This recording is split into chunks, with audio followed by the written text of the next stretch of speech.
Should I be looking at you or there? Either one, back and forth. Give a little of each. Yeah. Okay. Welcome to Successfully Unsigned. This is me, Patty G, and we are here with a very special guest who we just met, but I'm so excited. This is Missy Ecker. Is that correct? That is correct. Okay. Yeah. So, Missy, tell us about yourself. Let's do some icebreakers. Yes. My name is Missy Ecker. A lot of time people try to add a D or a T to the end. But that is wrong. I thought you were going to say, like, Elliot. That is also very frequent. Or the intro to, I think it's 1 2 Step. Missy. Yes. Missy. Oh, people do that to me. And I love that one. That's a great song. That's a great one. Oh, what is the other icebreakers? I'm allergic to avocado. Do you find that interesting? I do, and kind of sad because I love avocado. Oh, yeah. I'm allergic to hay. Awesome. That's that's tough. Yeah. Anyways, that's the interview pretty much. Thank you guys so much. She's allergic to avocado. I'm allergic to hay. Please do not bring me any guacamole. Okay, so I read in your bio. Okay, I'm trying to figure out where to start. So Missy has some songs on Spotify. She reached out to us because we're really big and famous. So follow us now so that you can be like, I was there in the first 20 episodes or whatever episode we're on. Period. And I was like, okay, let me check her out. Loved her music. I really, truly do. I was genuinely impressed for those. Okay, you have 2 songs on Spotify. We'll get into it. But I was like, dang, this is really impressive. It sounds professional, genuinely. Thank you. Genuinely. But I did read in your Spotify bio that you're from a small town in Pennsylvania. Can I ask where? That's true. I'm from Pennsylvania. I wrote that, so it makes sense that it's in there. Is that a lie? No, it's true. I'm from Waynesboro, Pennsylvania. Okay. It is near Gettysburg. Oh, okay. It's like south central, middle of nowhere. I'm from Pittsburgh. Okay, sure. So everyone knows what that is. Yeah, But I'm from Waynesboro, and nobody knows what that is. It's on the come up. Do you miss it? When did you move here? Let's start there. Yeah, I moved to Nashville. I went to Belmont University. Okay. Huge shout out to my student loan debt. Go Bruins. It's a beautiful campus, though. I have a couple friends who went to It Belmont. is, and it enchanted me as a little 17-year-old. I was like, and that's fair. I will come sing my little songs here. And I'll give you so much money to do it. But I was 18 and I went to college here. And I left my hometown, which I grew up in pretty much my whole life. And I was not a city girl. I was like a rural Pennsylvania girl. And I loved Nashville right away. Okay. So I have lived here a total of 8 years. I moved away after college for a job, and I was like, that was silly. And then I moved back. Oh yes, where did you move to? I moved to Auburn, Alabama. Okay. And I won't speak any slander against it because they are the only people scarier than Swifties. I myself am a Swiftie. Are Auburn fans, and I'll say that. Wait, you know who you are. That new HBO documentary, Bama Rush, is that about Auburn? No, but it could be. It's the same thing. Okay. It's the rival. So for me to say it's the same thing would be really hurtful to them. Okay, we might need to. I am slandering left and right. It's okay. I really don't mind. Actually, we'll be talking about getting canceled here soon because you guys are going to cancel me live on this podcast. We're so we actually brought up your old tweets. Oh no. No. We'll get into it, but okay. We had an episode where we talked about Taylor Swift and things were said. I listened to one part of it at least. Okay. I have one comment that you said about Taylor Swift, and I have a rebuttal. I'm scared. But I don't know if it's that bad. Okay. I'm not going to fist fight you if that's a concern. She says that, and then the camera shuts off. She throws me out the window. We'll find out. Okay, so cool. Pennsylvania. We are some Pennsylvanians here. Love it. Do you miss it? No. Okay. No offense, Waynesboro, great place to grow up and raise a family and that kind of thing. But it's small and rural, so there's just your family's still there. They're not. My parents live in Alabama. Oh, okay. My brother lives near-ish, but okay. And do you still have any friends from high school or anything? Not really. Okay. Yeah, I mean, not that live there. No. Okay. Yeah. Okay. So like, I mean, this podcast is about music. So like, how did you get into music? Like, take me through your journey. The music. journey. Okay, true. Yeah. I just like, I love to sing. I sing all the time still. But when I was a little kid, that was like, has always been true. And then I think I wanted to like, my parents kind of just let me do any activity I wanted to do. So I was like, dance class, cheerleading, volleyball, basketball. Like I kind of did everything. And at one point I was like, I want to learn the piano. I just whipped that out of nowhere. And my parents were like, okay, we don't have a piano. But so then I moved on and I was like, maybe I should play the drums. And then it was Christmas and my parents got me a piano. Oh, no. So I was like, I'll do the piano one. That's fine. But so I like took piano lessons as a little kid. And then a few years later, like I tried to take guitar lessons, I think before that. Okay. And famously, guitar hurts your fingers. Right. I will speak on that. I don't know if you know. I actually don't. I can't play an instrument to save my life. You have to like push through the calluses, and that's really not for like a 10-year-old girl. It couldn't have been me. I was like, this hurts so much. My fingers are clean. So I stopped trying. I played piano a little bit, not very well, and not for very long. But then I was in like choir and I was in musicals. Same. Oh my goodness. Yeah, that checks out. I felt like we had that. I felt theater kids can like recognize each other. Yeah, it's like a radar. Yeah. Which can be good and bad. That's so true. Yeah. But yeah, I did like, I took like show choir so seriously. Yeah. And did you watch Glee? I did a little bit. And I was too busy literally trying to be it. Right. To like watch. But no, yeah, I was in musicals and I eventually picked up the guitar again. And like YouTube and like friends kind of like taught myself how to play, let friends kind of teach me. And then from there, like really was like, oh, I can like write my own songs. Cause I now like kind of have more of the tools than just like hearing a melody in my head or whatever. I can like attempt to like strum something out or play it. So I was like pretty young and I played a little like talent show in my hometown. It was the first time I ever played guitar in public. And I won, my like, and you know, like my little like hometown, it was literally called Waynesboro. You've got talent. And I think they still have this talent competition. You should go back and visit and be like, yeah. It was the first one ever. Nashville now. Why haven't you guys invited me back? Oh, we don't know. A little bit of drama. But yeah, and then I would play from that talent show. It was so like it was in my high school auditorium. But people would ask me to play these little gigs, which is so it really is so cute. It's very like Stars Hollow. Like it was like I was playing the ice cream social at the library, and I was just like truly all I had to my name was a bunch of Taylor Swift covers. Like it is the only it's like I taught myself to play like 4 chords to play like simple Taylor Swift songs, and I didn't like have a concept of like if that would be embarrassing or cool or anything. So I was like a lot like if they asked me to play like a 45-minute set, I have a video where I like made fun of myself. I've gone back and edited it to me being like, and I'm gonna play another song by Taylor Swift. Every like so it was a lot. That is what I knew. So Missy's next album is her era's album, Missy's version. Honestly, and it could be. It's really a lot. But yeah, so I started playing Taylor Swift covers. And I did even at some point start mixing in like an original. Okay. And I was like, this is so crazy of me. And then, and it was because I was like 16. Yeah. And I had a perm. And I was wearing a tie-dye t-shirt that I tie-dyed and khaki shorts. I see it on so that perfectly. Old Navy flip-flop. 100%. I see it. The you know like her. $2 ones. Yep. Yeah, you know her. You love her. She was me. But I did all that. And then, I was like, I want to do music in college. And I decided to do it at Belmont.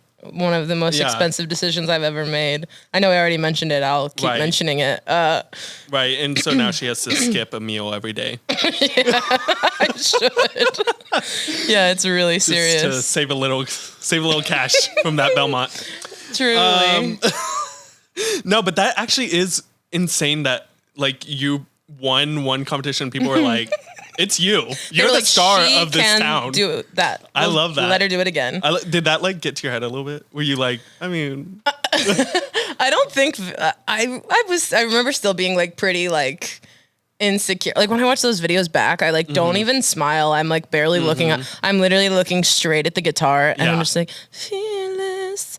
And I'm not fearless at all while doing it, but I'm like, I think I was still pretty like okay. So scared. did you did you get any leads in musicals or solos in choir? I did not, but no, I got like those little parts. At the I know. Like you still get a bio, but it's not like the lead. People still know your name, but barely. Yeah. Maybe just the first name. Yeah. No, I did a little bit. I still remember like solos I wanted and didn't get. So I don't know. Me too. I don't know how that like reflects on me. I'm looking at you with Sale. Oh, I was a Golda in Fiddler on the Roof. Okay. The wife, the mother. Okay.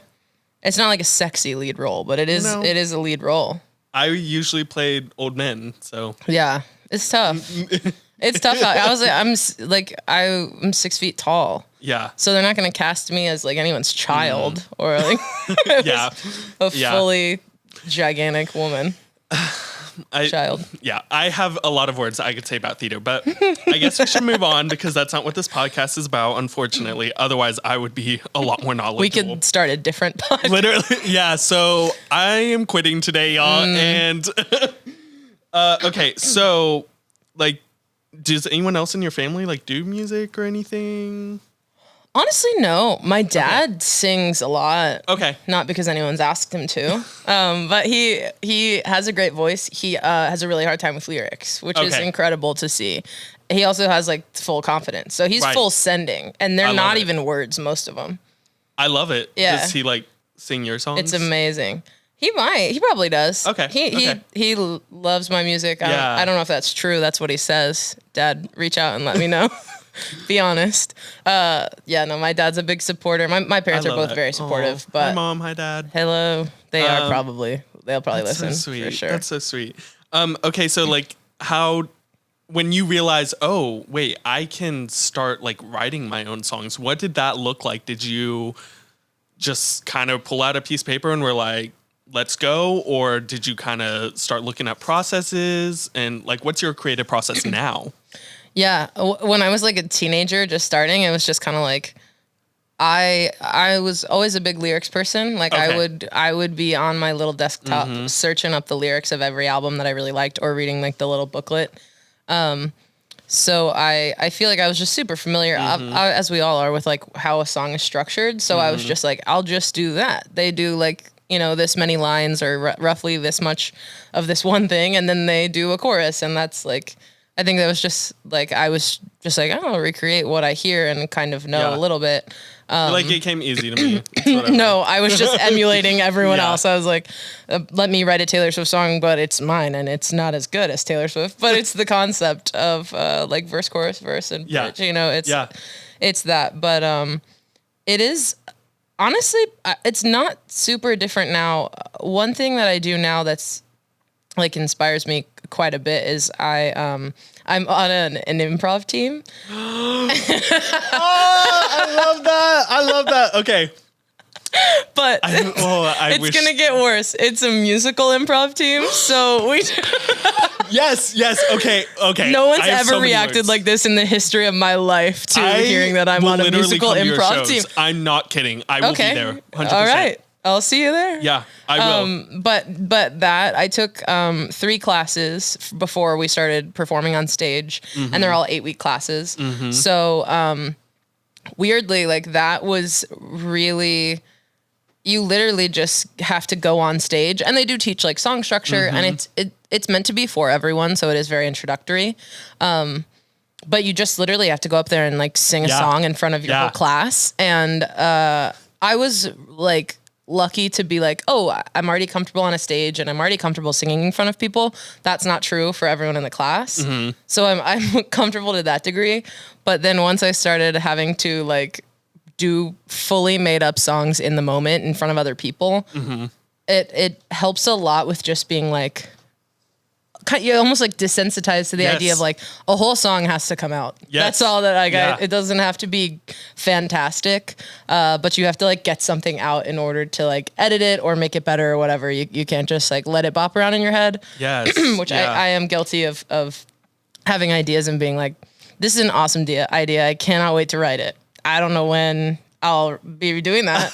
And it just kind of like, I might write in my phone in an app or in the notes app. But it's better if you kind of just get something out. Right. And then you can work on it later. I have so much, this is literally gonna be a 3-hour podcast. I have to make a quick side note. I'm sorry, y'all. Part 1 on musical improv. But I literally, okay, so I did, theater. And so we would take some improv classes. Yeah, absolutely. But when I was a senior in high school, I was at a grad party and I met a friend, or I met this person. Her name is Vanessa St. Clair. Shout out to you, Vanessa. I love you. Hey. I interviewed her like years ago, but she was like really funny, and me and my friend Allison just got talking to her, and we were like, "You are so funny." And she's like, well, if you think I'm really funny, you should come to my improv show tomorrow. She got you. And we were like, we'll be there. We can't drive. She got you and you wanted it. But we'll be there. Yes. And she was just like, okay, cool, great.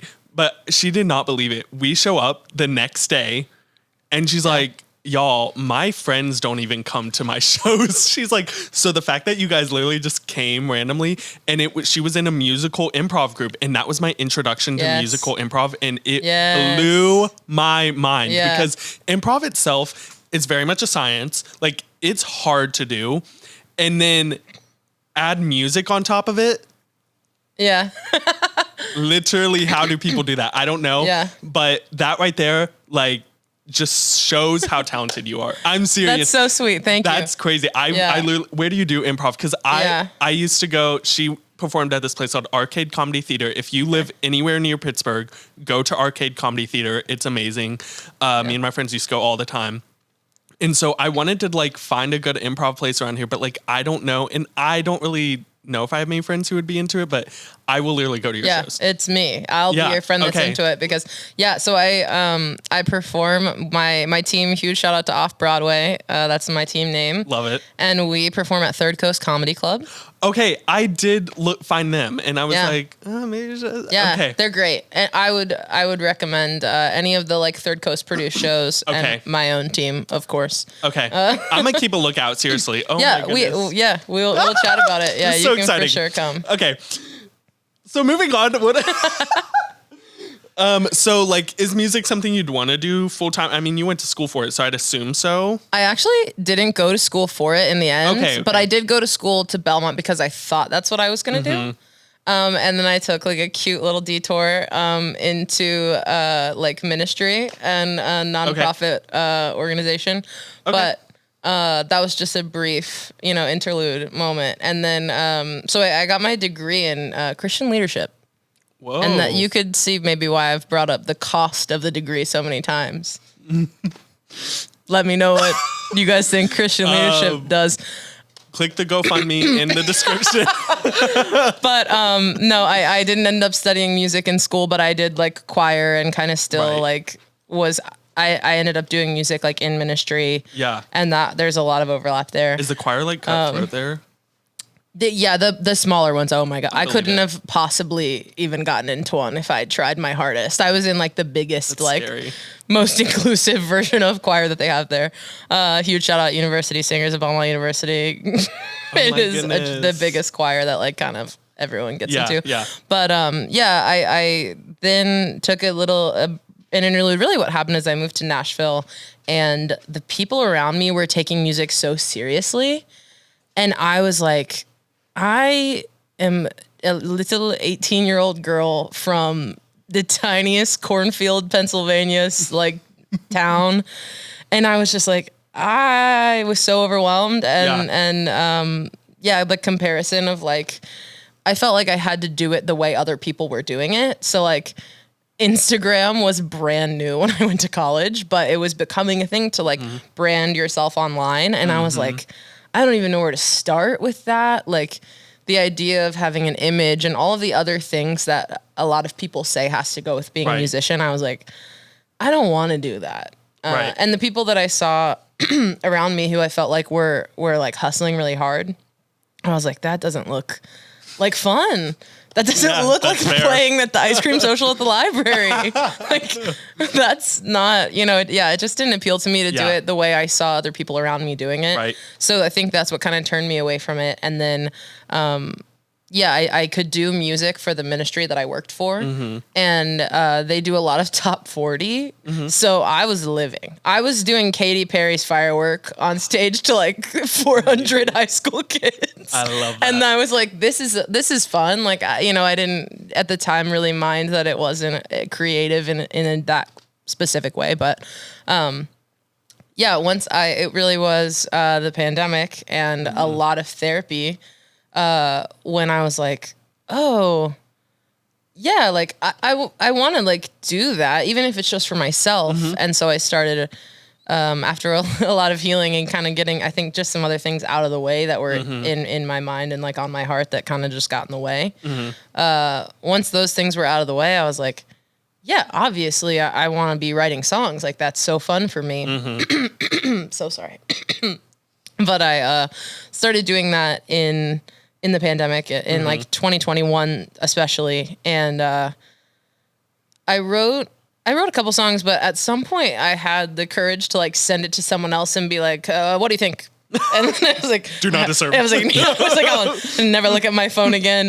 But it was a friend of mine who like produces for people, and I was like, he's very nice. So I was like, I know he's not going to be like, this sucks.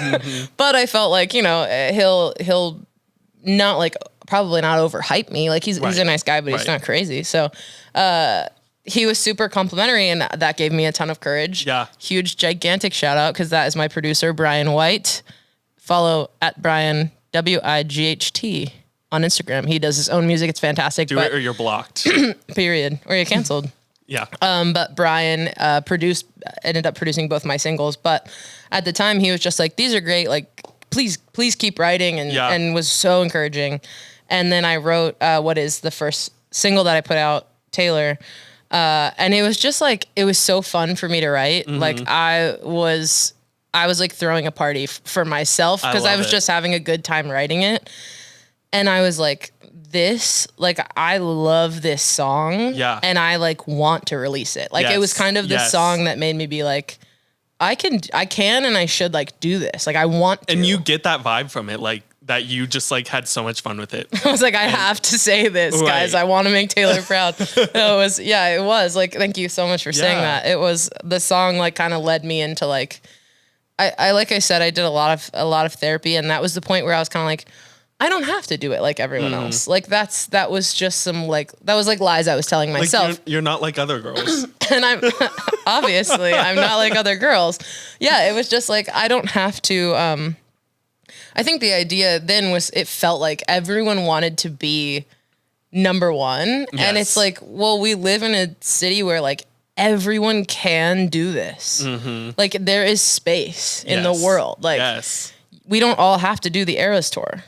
I would like to, but like, to some degree, but like, it just was like, we don't all have to be fighting for one spot. Right. Like, that's so crazy, but that's kind of how it feels when like you're so young and everyone's just, you're just the music industry is so scared and insecure. Yeah. I mean, there's so much that goes into it, but, once I was older and I was just like, felt better in my mind and my body, I was like, oh, I can do this how I want to do it. And that's on period.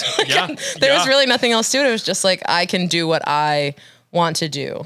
Okay, so do you like, what do you do to basically support yourself outside music, or are you able to support yourself through music? No, I have a day job. I sure do. I work. You don't have to talk about it if you don't want to. No, I'm happy to. I work for a very popular co-working company. That you've all seen the Hulu documentary for, or you haven't, but. I haven't, but we're gonna talk about it after the podcast. We can. But I work there. Fantastic, like, day job, Monday through Friday. Okay, good situation. You heard it first. The Hulu documentary isn't true. It's true, but it stopped in 2019. So fear not for me. But yeah, so I work there Monday through Friday, and that is what pays my bills. Okay, awesome. We love that for me. Okay, well, I guess we should talk about your actual songs. So, Missy, you have 2 songs on Spotify. Yes. Like I said, very good songs. And seriously, shout out to your producer. Like, actually go follow him. Yeah, because, truly. Like, King. I'm serious. They sound so professional. And, yeah, he is. We're unprofessionals here on Successfully Unsigned, but I feel like we kind of booked a professional. I booked a professional to produce my stuff. That's what happened. There you go. Brian. Well, and like, I am not, these 2 could tell you like exactly how professional it sounds, but I am not. But like, as an audience member, if I heard that on the radio, I'd be like, okay, yeah, it belongs here. Okay, yeah, that's right. That's true. Number 1. Yeah. Top charting. Thank you so much. Thank you. Okay, so, I guess, can I ask, well, when did you release both of those? Do you know? Oh, such a good question. I think I released Sailor in August of 2021. Okay. I don't remember the date, and then I released Let Go in February of 2022. Okay.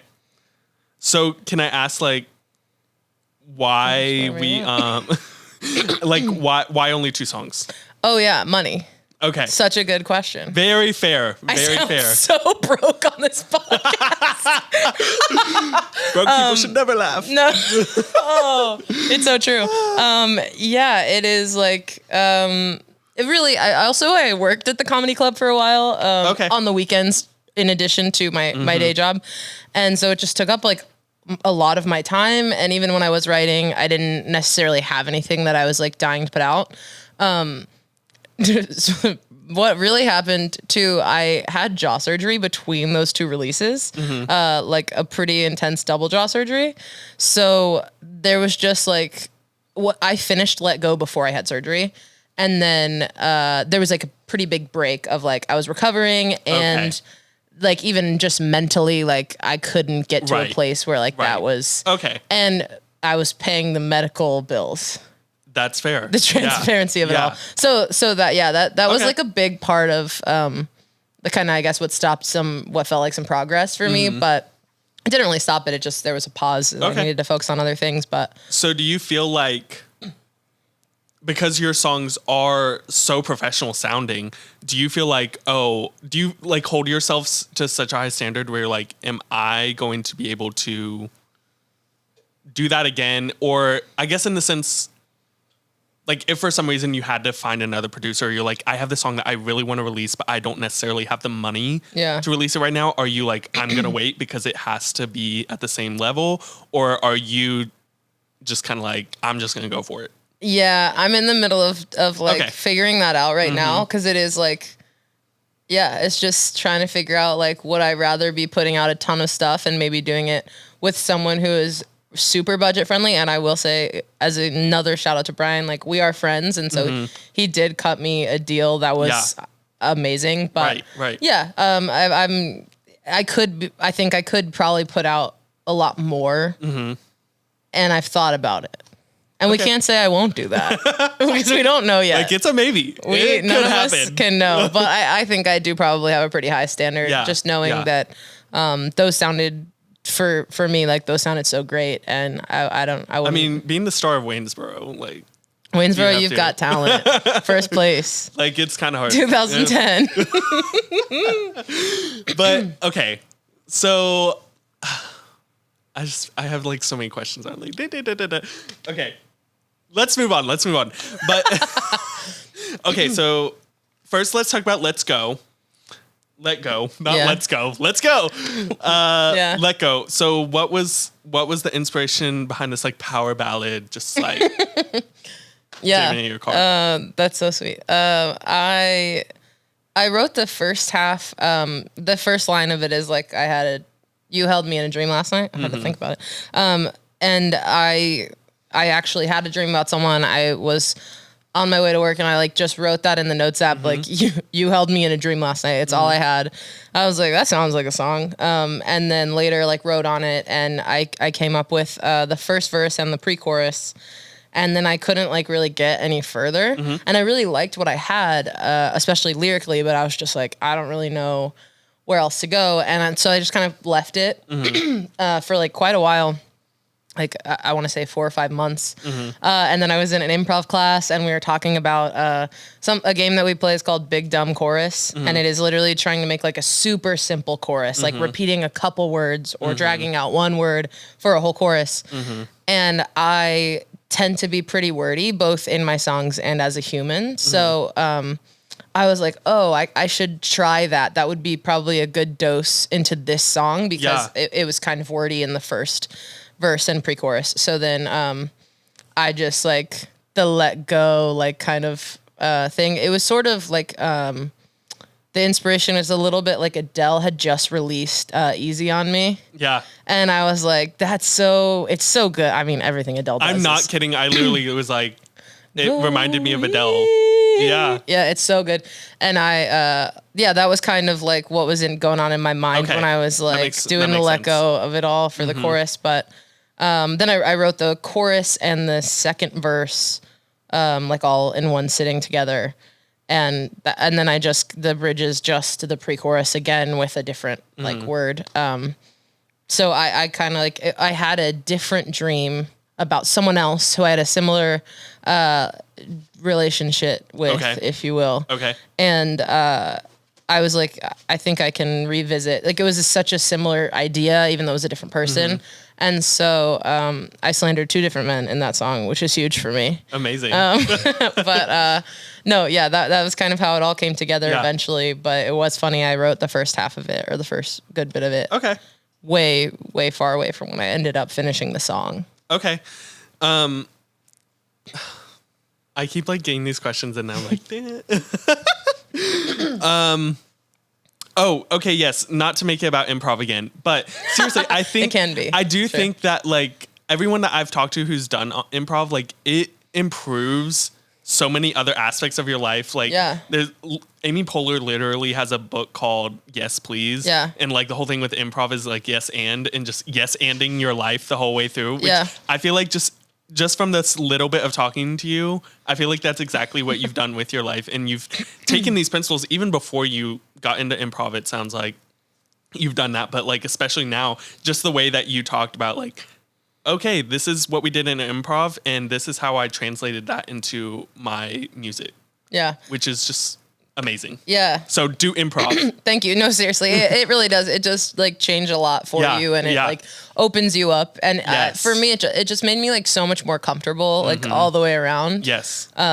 Yeah, because you literally are like going on stage in front of an audience of people who are, for one, expecting to laugh specifically, but also just like they're expecting to like what they see and like have a good time. Yes. And that's kind of a lot of pressure when I have come with nothing. I'm unprepared. Like it's improv. So I'm like, who knows? Like I'm going to go on the stage, and if my teammate decides that I'm a jock, that's who I am now. I'm going to say yes, and I'm going to create that. Like that's just, but like you just get more comfortable because it's like, you are literally on the spot all the time. And then you learn that like, oh, it can be okay. Like we just made a super funny scene. And for us, we do musicals. So it's like, we just made an entire musical, 45 minutes to an hour long.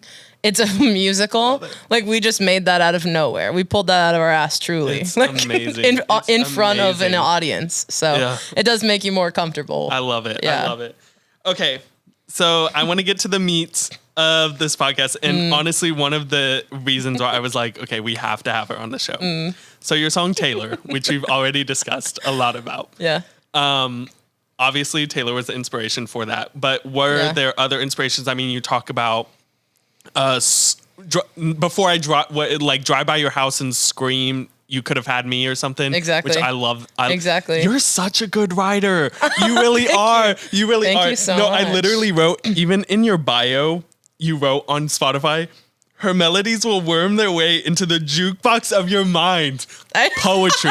Actual poetry. I did write that. I love that. Thank you so much. I love that. But just even the line about, I was just like, yeah, I feel her.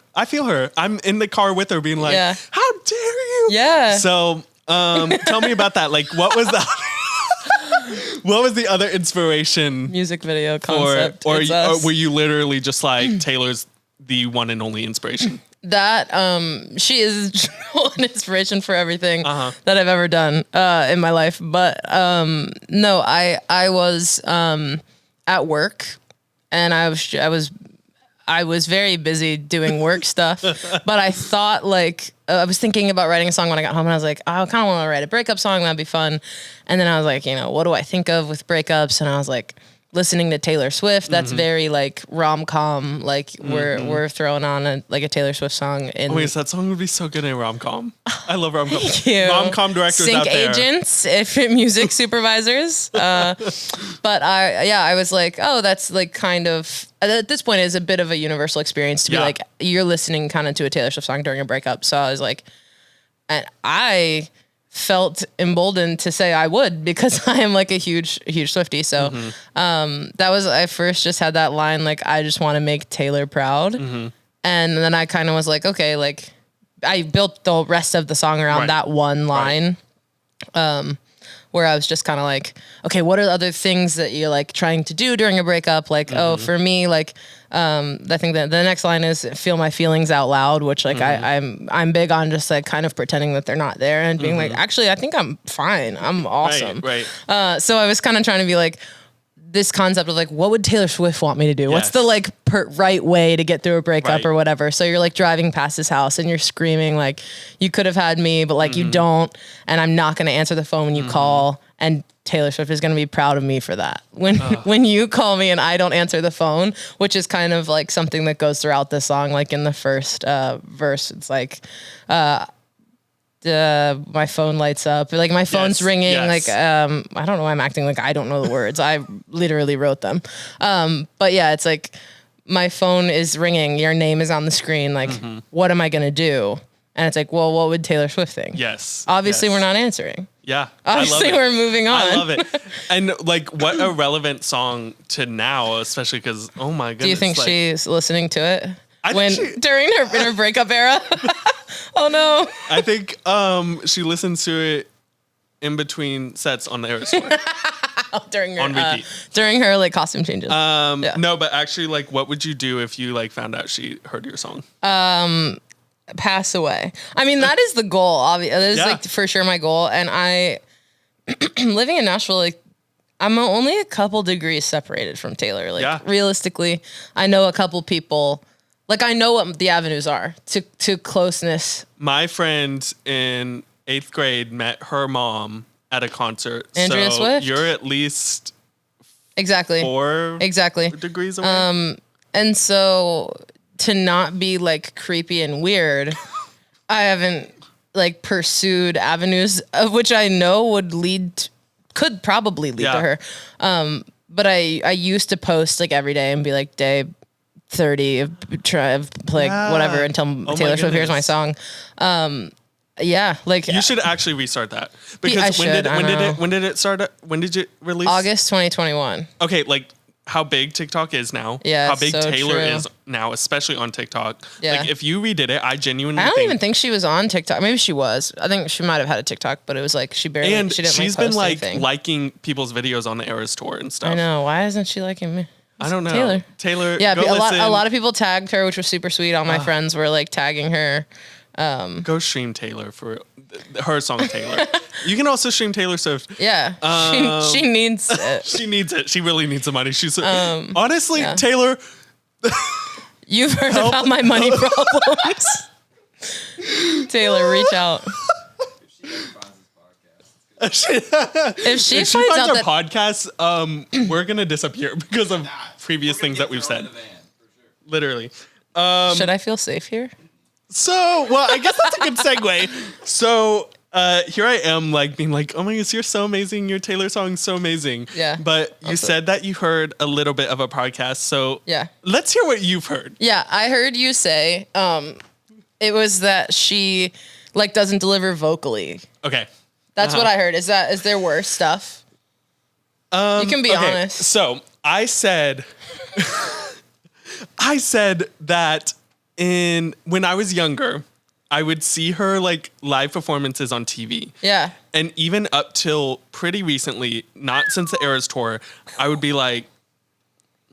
I think songwriter, amazing songwriter. Yeah. I think her songs are amazing. I literally have Taylor Swift songs on my on repeat playlist. Like Sure. I do. I will fact check that after it.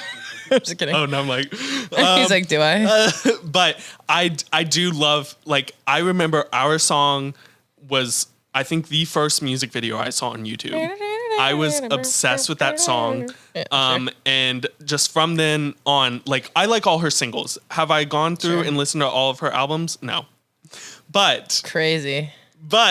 I have enjoyed pretty much most things that she Sure. brings out that are singles, everything like Sure. that.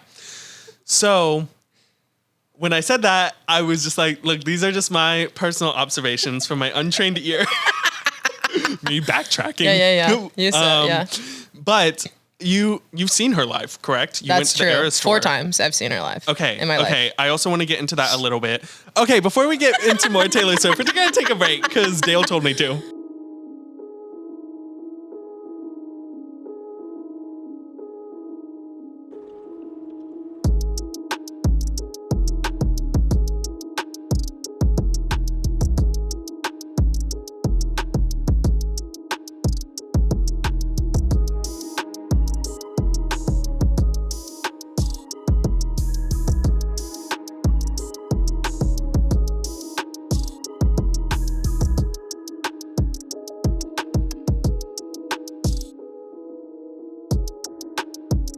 I've seen her live you've 4 seen times. her live. You've seen her live. Yeah.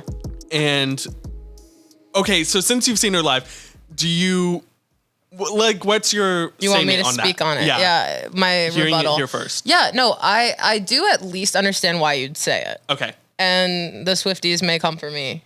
I have a Taylor Swift tattoo. What are you gonna do? She has a Taylor Swift song. A song. I have her dedicated to initials Taylor tattooed on my Swift. arm, and I know that's creepy. Think about that. But no, that's like a fair. I will say it's interesting that you say up until recently. I'm curious what performances recently. I think because all before I would see them usually on like TV or YouTube, and Yeah. now all live performances I see of her are on TikTok. Yeah. And Like Eras Tour, TikToks yes, you're seeing. Eras Tour, and like, you're hearing she's those doing and you're really like, well. or you're thinking, No, it's I'm good. hearing that. I'm like, oh, Okay. she like sounds good now. Oh yeah, no. So that's Yeah. okay. So after I saw the Fearless tour, Okay. and then I saw the Reputation tour. So a huge gap for me. But when I saw the Reputation tour, I was like, my queen has gotten vocal lessons in the most serious way. Okay. And I'm sure she did before Reputation. I'm sure she did the whole time, but one of my favorite Taylor Swift performances is like a 2008 Should Have Said No. I think it's on like the it the Academy one of where Country it Music. rains? Yes. Yeah. I think it's the ACM Awards. I'm not Yeah. totally sure it's either that or the CMAs. Same acronym, just in a different order. But that was my favorite Taylor Swift performance. Vocally, it's genuinely, I love her so much. It's hard to listen to as a good person with ears. Yes. Okay. Period. So You don't even have to be a vocalist. Yeah. But it's not fantastic. But like it was very fun. It's very theatrical. And That was one of the examples in my head. she's so young there, and it was like so new. And I wish 2008 Taylor the best, but she sounds so different now. I mean, she's so much older Yeah. and has so much more experience. But yeah, I don't think vocals, like I would say, and she can correct me if I'm wrong. I don't think vocals like came as naturally to her as writing. Yeah. And I think performing obviously comes naturally to her. Yes. She's giving dramatics. Yes. Like she's Yes. loving to give one of these. Her, Yes. Like, so you know what I mean? So I don't know. I don't think vocals were like her number one. I don't think they probably are now, but it's clear to me. Do you know that the song Mean is about a critic saying that she couldn't sing? Oh, really? Yeah. Drunk gotta and be- rumbling on about how I can't sing, Oh. but all you are is mean. Yeah. So she was literally like, at Rolling Stone critic, you Okay. suck. Okay. Like all you are is mean and a liar and pathetic and Oh, alone yes, in that song's life about me and now. mean. Yeah. I feel And she's like, someday I'll be living in a big old city and all you're ever going to be is mean. And she was, the prophecy foretold. And she's living it. She is living in a big old city. okay, so I'm glad you said that. Like you heard it here first. We have an expert, been to 4 of her shows, and she is explaining say what I said. explaining my controversial statement. Sure. But all I'd like to say is that David likes John Mayer, and so he's the worst. That's honestly really... And John Mayer is currently going to open a show for Ed Sheeran, who's close friends with Miss Swift. Whoa. Think Drama. about that. Okay, so what are your thoughts on David liking John Mayer? You can rip him to shreds. Crazy. He's not the one interviewing That's you. so... No, it's like... Everybody loves John Mayer. I don't, but... Yeah. I do like some of his songs. What do I look like? Yeah, I mean... A fool. He actually does have some pretty good music. Yeah, I like some of his songs. I don't like all of them. Yeah, but I'm not a fan. I'm not a fan. I don't like him as a boyfriend. I don't think a lot of people are fans of John Mayer as a person or stand by him as a person. But David's like fact checking over there. He's like, "Did you really say that?" You can Google it. That's real. Okay, so I do want to talk about a little bit more about Taylor Swift, Sure. and I know you do too. But we're gonna take a quick break, so give us a sec. So bye. No clap. Oh, Thank you so much.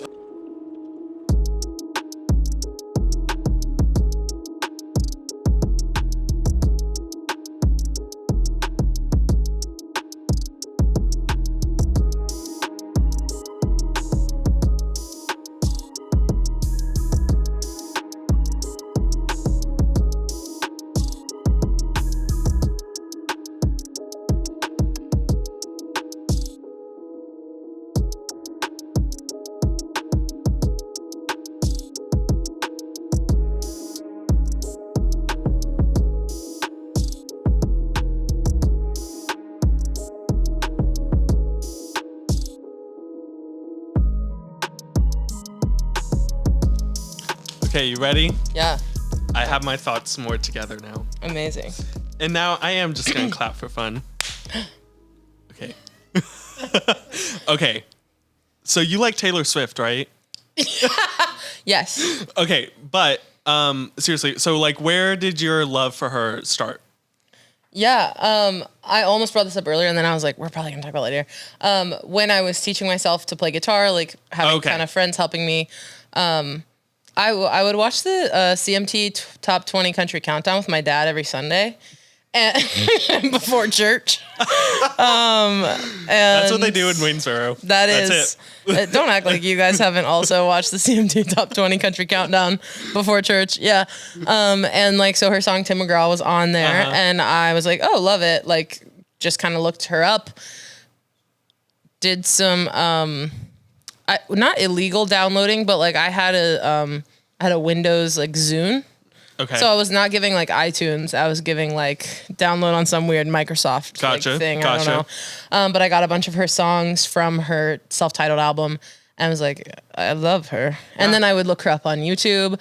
I was like giving like I was covering her unreleased songs. Oh my goodness. On my guitar. She's like deep cut. Yeah, I was like, yeah, I think it was just like she at the time was like one of the only younger white women who was actually writing her own songs. So like I was a big fan of like Miley Cyrus, or like I was a big country fan too, like whatever, but she was writing from the perspective of like a 15 or 16-year-old girl, or even some of them like 14 years old.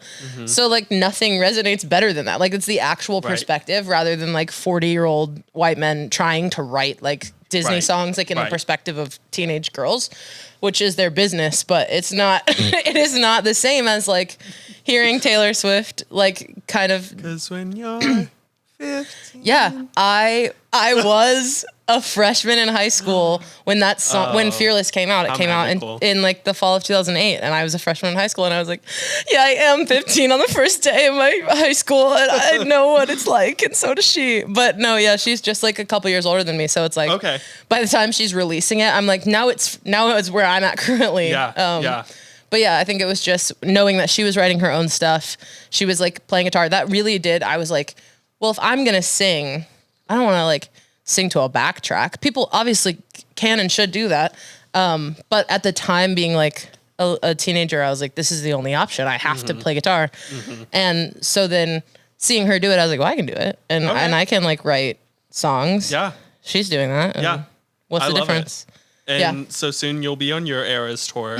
So so soon. First, my one single, that's my first era. And then my second era is my second single. Yeah. So you went to the Eras tour. I did, and I did go twice. You went twice? And that's something the Swifties might come for me for. But no wonder why you're broke. Honestly, so true. That's so true, King. That's crazy. That's crazy. Okay, so we talked about the Eras tour. And so you guys didn't go to the Eras tour? No. That's so interesting. But we are Swiftie stands, and don't cancel us. But no, I do think it's, I mean, I see like I said, I see videos and I'm just like, oh my goodness, like this would be amazing. Did you go to the one that was like in the rain? Yeah, I went Friday and Sunday night. So you were there literally like all night. What time did you get home the next day? Yeah, I got home at 3:15 in the morning, I believe. That's actually earlier than I thought. It was so late. I heard some people being like 5 a.m. Cause I mean, she didn't end the show till like 2. It depends where you parked, how you did that. Cause it was hard to get in and out of downtown. But like, okay, so what are your thoughts on just like the like, does it like amaze you that you're like, oh my gosh, she's literally ruling the world right now? Or are you just like, yeah, of course she is? Like, I don't know. It's like a little bit of both. In some ways, like while I was at the concert, I made a really like a big point to not watch any spoilers, which was very difficult to do. Spoilers. Because I love that. I had trained all my algorithms to show me as much Taylor Swift as possible. Yeah. And then I was immediately like, do not show me her face. And it was like super, I would have to like swipe through my TikTok so quick. A huge issue in my life. But once I was there, I was like genuinely like jaw on the floor. Like my friend that I was with filmed me because I didn't know anything about what was happening. So like have you seen the opening? Like they have these big, like, it look like gigantic, like sails for a sailboat or something. I don't know. They're crazy. And they're like walking out with them. And I was like, where's she going to come out at? And there's this video of me and I'm just going, I don't know where to look. Cause there's like this whole long catwalk and they're like coming down the catwalk. And I'm like, I know she wants to surprise us and I am going to be surprised, but like, I didn't want to miss it. I was like, what if she comes from back there? What if she, like, I was like stressed, but, the Eras tour, like being such a big deal is awesome. It's super cool. So much of it, this is probably what like every Swiftie would say, but so much of it feels really personal to me. Like when she sang Fearless, I sobbed. And I saw the Instagram page. And I did take a video and I did post it on my Instagram, so you can go check that out. But cause that's the very first song I ever played in public. And like, that's what I won Waynesboro You've Got Talent with, was the song Fearless. Oh my goodness. And so she played that song and I just was like, oh, like it's the nostalgia. It's like, yeah, this is me being like 15 in my bedroom and like learning how to play guitar and like learning that I love music and I want to pursue music. So it like, so much of it feels super personal to me. Like when people are like, oh my God, I love Taylor Swift. I'm like, yeah, that makes sense. We should all. I have her initials tattooed on my arm. So it's like, are we the same? Right. I don't know. But I'm not one of those people who's like, you don't belong at the Eras tour. Like if you weren't covering her unreleased songs in your hometown library ice cream social, you don't, like, that's crazy. You like get in by being like, I have a song called Taylor's. Have you guys seen my Facebook statuses from 2007? Okay, you could never. They're literally all her lyrics. That's all I ever posted. So how close were you at both shows? Yeah, I was for the Friday night show. That was my obviously first one. I was like in the 100 level, so it was a pretty good seat. I wasn't on the floor, but like it was a great view, fantastic. And then the second show I was in the nosebleeds. Okay. This was the affordability of it all. Right. But so why did you go twice? Were you just like, I have to see it twice? Yeah. Okay. I was like, I have to go twice, and that's, I mean, it's cool that you got to go to the one that was like literally making national news. Yeah. So and the Speak Now announcement for Taylor's version was on Friday night. Oh my goodness. Yeah, my boyfriend offered to get me one set of tickets for Christmas because I was like, I kind of want to. Matthew. Yeah, huge shout out to Matthew. I was like, I kind of want to go like more than once, but like I don't really know how I can, and like just price wise, but also like the ticket queue, the ticket master of it all. I was like, I don't know if that even is feasible.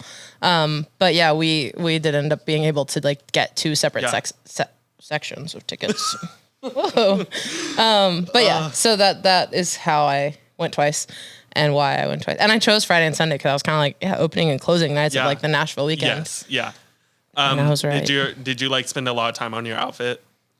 Kind of. Okay. That wasn't really like a huge. Another thing, this other Swifties will maybe disagree on, but for me, I was like, I want to be comfortable. I know it's a really long show. That's fair. I thought it was going to be super hot. Like it was May. It actually was not hot, and famously it was rainy. But even I saw Friday, a girl with like full fur coat, and I was like, yeah, like I was in like a knitted sweater dress, and it was so weighed down by the water that it no longer was staying up.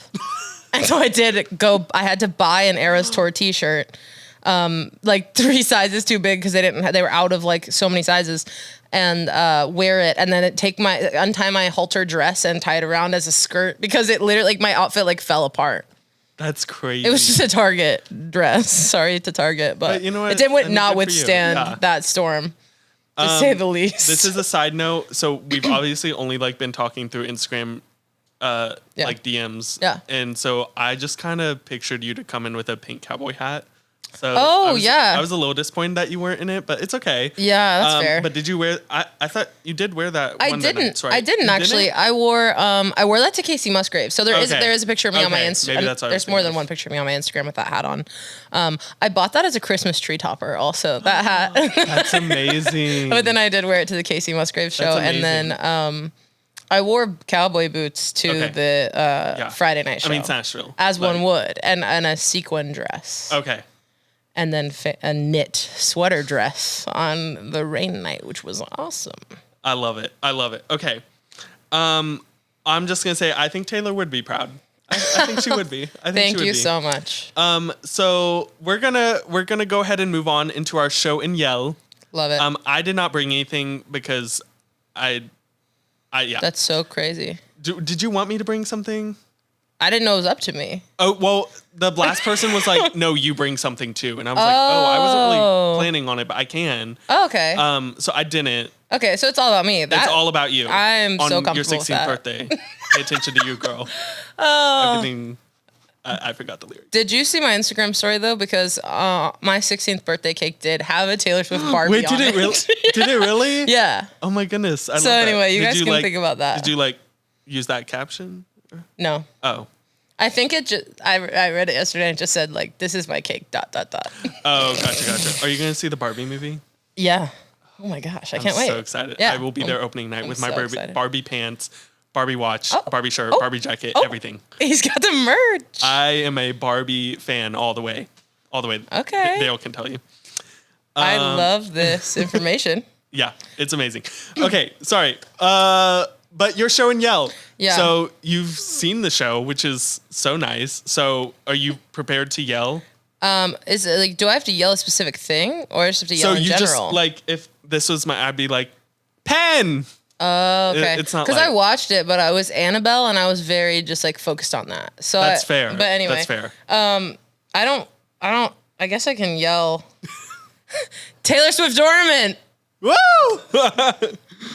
Speaking of Christmas. Okay, and I wanted to bring the Taylor Swift Barbie, but I don't know where it is. My mom and I both don't know where it is. But this is a Christmas ornament that I got for Christmas, and I keep it on my piano just so that she can watch over me. Yep. Yeah, but it sings. Hold it up to the camera a little bit. Like an influencer. Yeah. I love it. Yeah, she sings, but we were just talking about this. She's old. She's really been through it. So I'm gonna play it into the mic as best I can. It's 2008 Taylor vocals. It's mine. So okay, it's 2009, but obviously, it gets really warbly and a little haunted. I wish I had Annabelle. It's kind of haunted from yeah.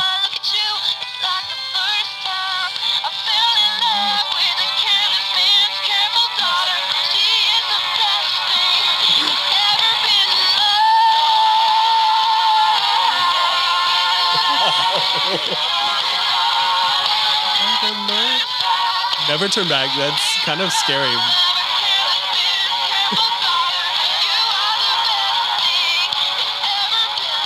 And then it keeps going. You think it's over? It's not.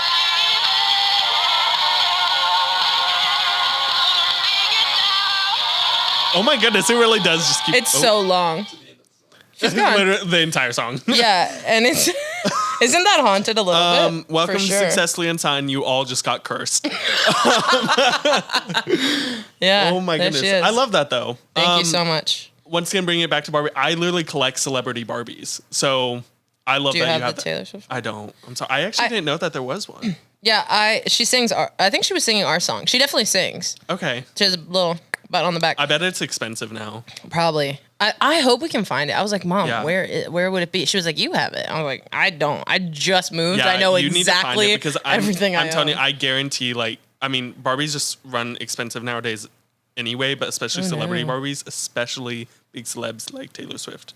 I wanted to bring something that wasn't Taylor Swift related because I know how much Everyone's going to watch this and be like, that's her personality. they're going to be like, she's sick. And they're right. But like, I was like, I got to bring something else. And I just couldn't think of anything that like slaps as hard as the haunted ornament. I mean, I could have brought my Harry Harry Styles cardboard cutout. I know. She said she might have brought that for the live performance, but she didn't, and that's okay. He's busy haunting my apartment right now. Yeah. Jump scaring. I love it. You should bring him to improv. He's going to stay on stage. Okay. I feel like we have been all over the world today, but I love it. I've loved getting to know you. I feel like you and I are so similar and have so many similar interests. Yeah. So besties now, officially. Last thing, like any upcoming projects, like any new songs possibly? I'm waiting. Yeah. We can't know. If you see me at a writer's round, you will hear new songs. Okay. They exist. Are we gonna hear a new They're song tonight? written. No. No. Okay. I mean, you could. We could talk about it. There needs to be a negotiation. You do whatever you need to prepare. No, but yeah, I'm only playing in Nashville right now, so I feel like you're booked and busy. I feel like I'm just in trying the to few be times a every little post bit. is like gonna be live here. Like it's Waynesboro. I'm all trying. Over again. It is. It's the ice cream social Yeah. at the Blue Ridge Summit Library. Yeah, catch me there. I wish. No, yeah, I'm playing at Bar Louie next week, so hit it up. This will probably be out long after it's already happened, but I don't have anything quite yet to announce. You don't have any like future shows that you're like. This will probably come out in like mid-July. No, I've got, follow the Instagram at Off Broadway. I think it's at Off Broadway Improv. Okay. But if you go to at Missy Ecker, you can find my improv team and myself. That will be the best place because I do have an improv show in August if you're trying to see an improvised musical. And then let me know if you want to go because I'm going. Yeah, but I'll have some shows on there too. Okay. Spotify, Missy Ecker as well. Yeah. Go listen to her. Like genuinely, y'all go listen to it. It's That's really so good. sweet. It's really good. Thank you. And I'm excited for possibly more. Hopefully. Thank you so much. Taylor would want you to release more music. That's Taylor, so true. Fund her new songs. You have plenty of money. You have 24 hours to Get rid of your private jet and give her some of the cash. She should still be allowed to fly. Jet set queen. But you could also, anyway. Yeah, just a little bit. Yeah. The Cash App will be in the description. That's amazing. Okay, well, thank you again for... This was so much fun. Yeah, thank you for having me. Make sure that you check out her live performance that will be premiering probably this Friday, whenever this comes out. And we're gonna go do that now. I'm so excited to actually hear you sing live, and thank you guys so much. This was so much fun. Thank you, Missy. Thank you. Seriously, thank you guys for having me. I'm honored. It's been fun. All right. Clap it over. He clapped us out.